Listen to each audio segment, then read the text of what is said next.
Talia Keats, 33, gave birth to brothers Ashley and Joe in April last year, with a little lad's weighing less than an iPad at just 403 grams and 429 grams. Talia, who is already a mom of 4, went into labor 17 weeks early before welcoming the boys who were so premature their eyes refused shut.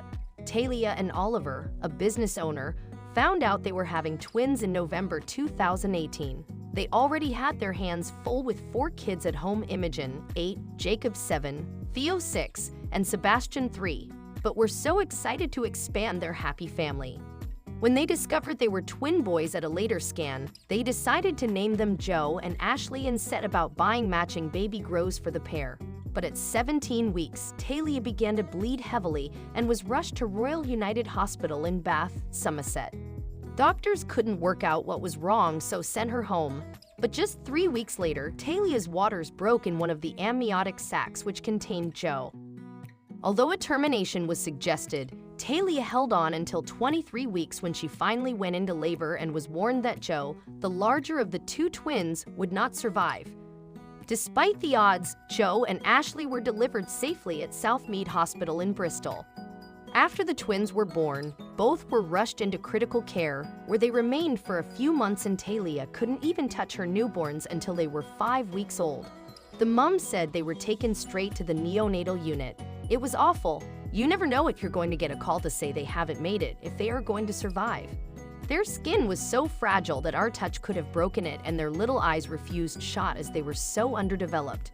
The baby spent 129 days in the unit battling sepsis and various other complications before being transferred to Royal United Hospital Bath, and then finally being allowed home in August when they were 4.5 months old. The pair remained on oxygen and had both been diagnosed with chronic lung disease due to their prematurity and underdeveloped organs.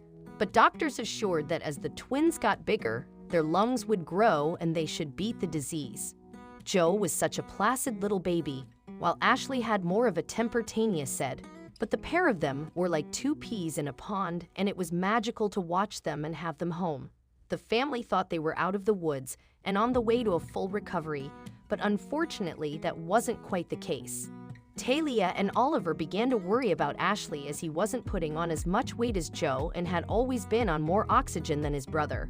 They took him to Bristol Children's Hospital in November and were given the devastating news that Ashley had pulmonary hypertension, a serious condition that can damage the heart and lead to heart failure.